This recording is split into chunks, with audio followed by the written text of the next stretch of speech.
రైతుకు పెట్టుబడి సాయం అందించడమేనని గత ప్రభుత్వం ఈ పథకాన్ని ప్రారంభించింది. రైతుకు సాయం అందించడం అనేది ప్రశంసించదగిన విషయమే అయినా ఈ పథకం పేరుతో అసలు రైతుల కన్నా పెట్టుబడిదారులు మరియు అనర్హులే ఎక్కువ లాభం పొందారని చెప్పడానికి ఎంతో చింతిస్తున్నాం.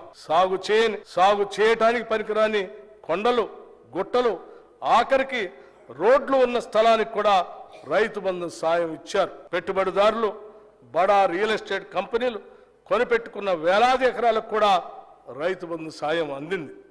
ఇది అక్రమం. ఇచ్చిన జీవోకి విరుద్ధంగా పథకాన్ని వర్తింపచేయటం అనేది గత ప్రభుత్వానికే సాధ్యమైంది.